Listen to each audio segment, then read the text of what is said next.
And we'll talk to Howie D of the Backstreet Boys. He has millions of fans and loads of awards, but he says his biggest achievement is how he's keeping alive the memory of his big sister. Those stories and so much more right now on Today's Family. Sandra Esquivel is live from the SFL this morning. Do we have snow now? We do have snow. You know what? I'm just a little upset because I totally forgot my mittens. I mean, I knew it was going to get cold, but this is a pretty wild snow in Miami. Well, this is all part of Disney's A Christmas Carol train tour. We've got carolers out here, and this is just a small part of this really incredible exhibit. There are 4 trains actually behind us, and in each train, there are really some fascinating things to take a look at. Sort of how the movie was made, A Christmas Carol, some incredible artifacts that you can take a look at from the Charles Dickens Museum from London. Everything inside really looks like London 1840s. Now we have a really special guest joining me right now, and this is Jack Rabke. You are the producer for A Christmas Carol. Thank you so much for joining us. Pleasure. My pleasure's all mine. Here it is, snow in October in Miami. How great is that? Only Disney could create this. Yeah, I was going to say you didn't expect snow in Miami today, right? Exactly. No, not snow at all. Not snow at all. So tell us a little bit about this film. Tell us about the format. It's very much in the same format as Polar Express? Yes. Polar Express was the... We heard that you're going to get a key to Miami-Dade County, so congratulations. Well, thank you for that. And go Dolphins. Go Dolphins. There you go. I like to hear that. Well, so much to see here. Real quick, if you want to check out this exhibit, come on down. It's in Miami Springs. It's the Florida East Coast Railroad Company. That's 3200 Northwest 67th Avenue. It's today and tomorrow from 9 to 7, and then on Sunday, 9 to 4. We hope to see you here. Welcome back, everyone. Now our one-on-one chat with Howie D of the Backstreet Boys. Fans love him because of his talent and good looks, but there is another side to this performer that few people know. The endless hours he spends helping charities, including his own foundation, which is battling lupus. It is his way of honoring the memory of his big sister. He hopes his story will inspire the rest of us to get moving.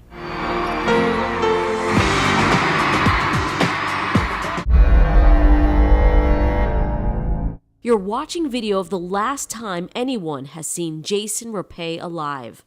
A Holland America surveillance camera captures images of the Washington State newlywed while on a cruise to the Caribbean. This picture shows Rapay and his new wife Tina on that ship right after Thanksgiving.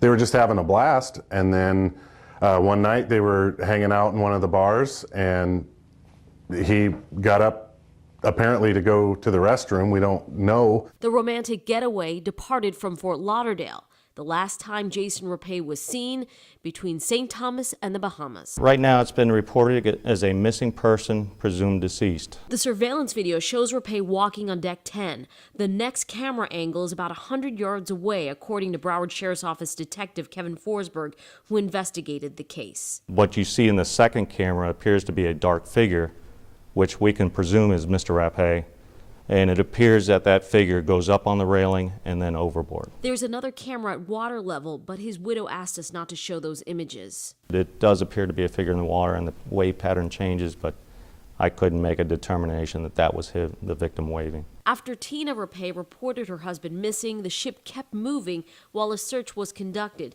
something the family says should not have happened.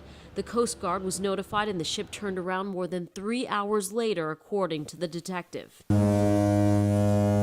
The FBI has jurisdiction over disappearances and crimes on cruise ships at sea, but can defer to local agencies.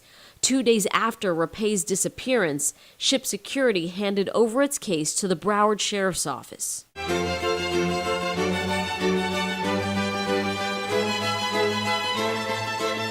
A fairy tale wedding for a princess. It's not just the rich or royal who get to wear real, beautiful jewels anymore. Wearing real diamonds was amazing. You know, it was one of those things where I've never had that type of piece of jewelry, and I wanted something special on my wedding day. If there's not an event where you're gonna wear real diamonds, what other day than your wedding day? Shannon Ford, a former Miss Florida, turned to Adorn, one of several companies that lets brides rent real gems.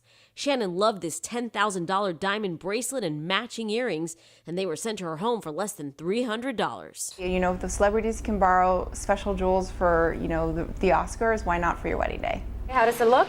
No, it looks good. Frugal fiancés are embracing their expensive taste without breaking the bank.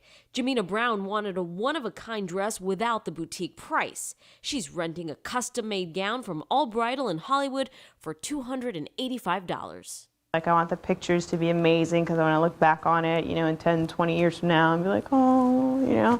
But at the same time, I am realistic in that it is one day.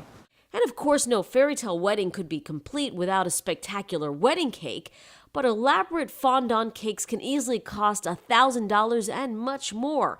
That's why most of Shannon's wasn't even real. The only way I could afford the cake was to make a fake cake. So the cake, for the most part, was styrofoam, but the bottom layer had a portion that was real so that we could cut into it, but the rest of it was styrofoam. This Miami bride rented hers from cakerentals.com for $225. The faux cakes come with a secret compartment stuffed with real cake so the couple can take that perfect picture. Wedding planner Eileen Morales says no one will ever know. This is, in fact, a secret when it comes to your wedding guests and yourself. It's good that we embrace it because you can save hundreds of dollars that you can utilize somewhere else in your wedding. These couples say with a little bit of research, you can still have all the luxuries you want, including that dream cake, and eat it too. Our wedding planner says one of the easiest and best ways to save is not a new idea. She says rethink inviting all of your coworkers because they might not even be in your life for very long. She says the smaller the guest list, the more you can do with the money you saved, including giving yourself a fabulous honeymoon. Sandra Esquivel, NBC6 South Florida.